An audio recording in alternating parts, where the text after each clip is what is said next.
मुंबई ते विजयदुर्ग रोरो सेवा 1 मार्चला सुरू करण्यात आलेली होती।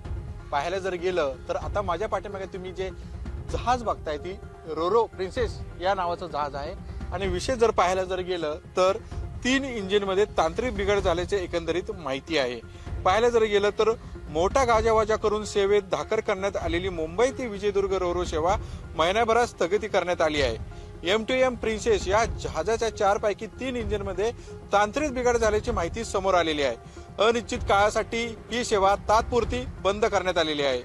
मुंबई ते कोकण प्रवास अतिजलद करण्यासाठी सागरी महामंडळाने मुंबई ते विजयदुर्ग रोरो सेवा सुरू केलेली होती।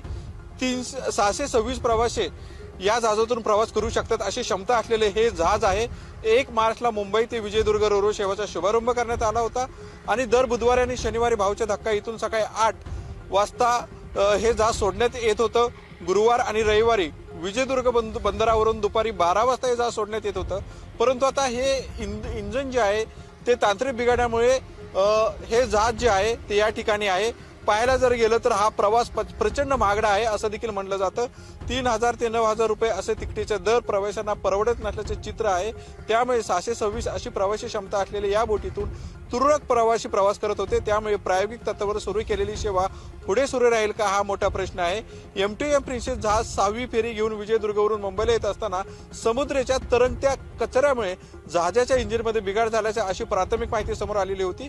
त्यापैकी 4 पैकी 3 इंजिन काम करत नसल्याचे ही देखील माहिती आहे। त्यामुळे तातडुरुस्ती करणे आवश्यक होते। त्यामुळे मुंबई ते विजयदुर्ग रोरो सेवा काही काळासाठी स्थगित करण्यात आल्याचं सागरी मंडळाने सांगितलेलं आहे। किमान 10 दिवसाचा अवधी लागणार आहे अशी देखील त्यांनी माहिती दिलेली आहे। त्यामुळे 10 दिवसानंतर हे सेवा पुन्हा सुरू होईल का ते पाहणे तितकंच महत्त्वाचं आहे।